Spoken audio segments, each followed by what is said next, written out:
Օխանյան, եթե հասցնենք ժամանակի առումով Մարգարիտա Եսայան։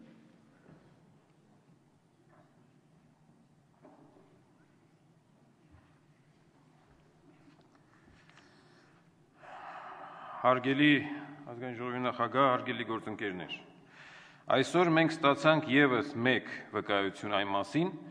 որ այսպես կոչված եվրոպական արժեքները իրականում ոչինչ չարժեն հենց նույն Եվրամիության եւ ՆԱՏՕ-ի համար։ Եվրամիության եւ ՆԱՏՕ-ի անդամ Հունգարիան գաղտնի կերպով Ադրբեջանին է փոխանցել նացիստական դրդումներով մարդասպան Սաֆարովին, քաջ գիտակցելով, որ ֆաշիզմի եւ նացիզմի գաղափարախոսությանը դավանող այն երկիրը,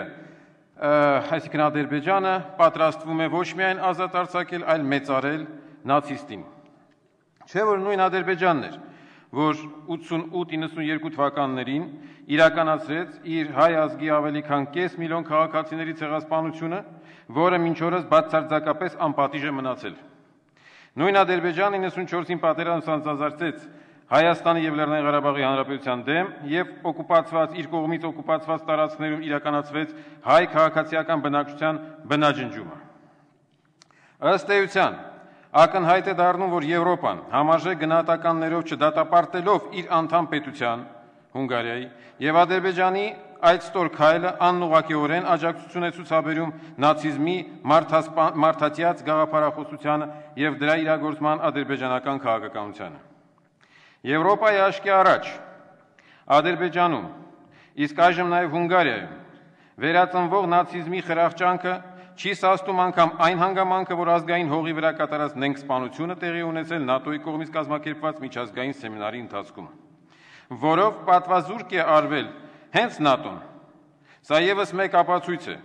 որ եվրոպացիների համար ամենաբարձր արժեքը ոչ թե արդարությունն է,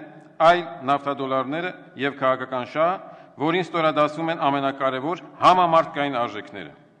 Պետք է փաստել, որ այսուհետ Եվրոպայում նույնպես հային կարող են անպատիժ սպանել իր ազգային պատկանելիության պատճառով, ինչպես ֆաշիստական Ադրբեջանում եւ Թուրքիայում։ Նացիզմի այսպիսի դրսևորում Եվրոպան չէր տեսել 45 թվականից հետո։ Այս փաստը ընդունում են նաև եվրոպական առաջադեմ քաղաքական գործիչները, ինչպիսին օրինակ Եվրախորհրդի գլխավոր քարտուղար Յագլանդը, որը հայտարարեց. «Սա այն Եվրոպան չէ, որը մենք ցանկանում ենք մեր ապագա սերունդների համար»։ Եվ այսօր հարցը մենակ հայինը չէ, հարցը ամբողջ աշխարհինն է, որովհետև ամբողջ աշխարհին է սպառնում ֆաշիստական Ադրբեջանը, ինչպես ժամանակին ամբողջ աշխարհին սպառնաց Գերմանիայում բուն դրած նացիզմը, ֆաշիստական Գերմանիայում, ինչը բերեց երկրորդ համաշխարհային պատերազմին։ Ինչ եղավ ֆաշիստական Գերմանիայի հետ բոլորս գիտենք, բայց այդ ընթացքում ամբողջ աշխարհը կրեց ահռելի կորուստներ։ Այս առումով աշխարհը պետք է հասկանա, որ այսօր ֆաշիստական Ադրբեջանը կատարում է նույն դերակատարությունը, ինչ ժամանակին ֆաշիստական Գերմանիան։ Այս առումով ճիշտ էին այն խիստ քայլերը, որը կատարվեցին Հունգարիայի հանդեպ եւ այն առաջարկությունները, որը կան մեր հայտարարության մեջ։ Մենք պետք է նաեւ պահանջենք, որպեսզի Եվրամիությունը դադարեցնի Ադրբեջանի հետ բոլոր տիպի գործընկերությունները,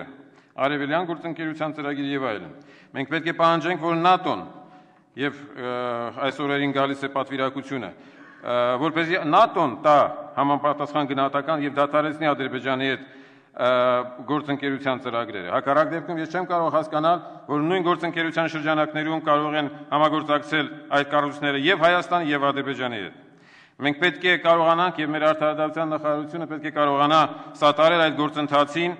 դիմել միջազգային դատական ատյաններ եւ այդտեղ լուծել որոշակի պատժամիջոցներ եւ պատիժներ կիրառելու հարցերը։ Մենք պետք է կարողանանք ի վերջո այո հասնել նրան, որ այդ հանցագործը, նացիստը էլի հայտնվի բանտում, հակառակ դեպքում կստացվի, որ արդարադատությունը պետք է իրականացնեն այլ ուժեր։ Եվ մենք պետք է հասկանանք, որ Մինսկի խմբի շրջանակներում բանակցություններ վարել այն պետության հետ, որը գտնվում է քարի դարում, իսկապես բարդ խնդիր է եւ առաջի հերթին պետք է հասկանալ, արդյոք այդ պետությունը ադեկվատ է իր հայացողական համակարգում թե գտնվում է այն կարգի մեջ, որ պետք է հային սպանել, ուտել եւ դրանից ստանալ հաճույք։ Նման պետության հետ պետք է խոսել միայն մի հարցի շուրջ. նացիզմը պետք է վերացվի այդ պետության մեջից։ Եվ կարծում եմ, որ միաժամանակ մենք պետք է հասկանանք, որ կան ուժեր, ովքեր դրդել են եւ Հունգարիային եւ Ադրբեջանին այդ քայլին, եւ Ադրբեջանը ոչ միայն ինքնուրույն է քայլել այդ ճանապարհով, եւ չի բացառվում, որ այդ ամբողջը կապվում է շատ ավելի բարդ խնդիրների հետ, ինչպիսին Սիրիայի, Իրանի իրավիճակն է։ Եվ պետք է միշտ հիշենք, որ թուրքը մնում է թուրք եւ ունի նպատակ ոչնչացնելու հային։ Հայաստանում, Սփյուռքում, Լեռնային Ղարաբաղում ամենուրեք։ Եվ իսկապես շատ կարևոր է այն գաղափարը, որ մենք այսօր պետք է կարողանանք գնալ դեպի ազգային կոնսոլիդացիա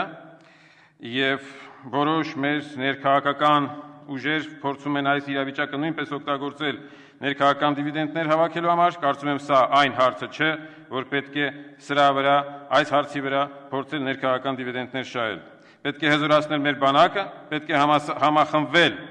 մեր պետականության շուրջ, մեր ազգային եկեղեցու շուրջ, պետք է սերտացնել հարաբերությունները մեր դաշնակից պետությունների հետ եւ այս առումով այն բոլոր ուժերը կլինեն դրանք ինչ որ հասարակական կազմակերպություններ, որոնք փորձում են սևացնել մեր բանակը, թե աղանդներ, որոնք փորձում են տարածել գաղափարախոսություն խուսափելու համար բանակում ծառայելուց, պետք է իսկապես դրվեն իրենց տեղը։ Ես մի քանի առաջարկություններ եմ ներկայացրել,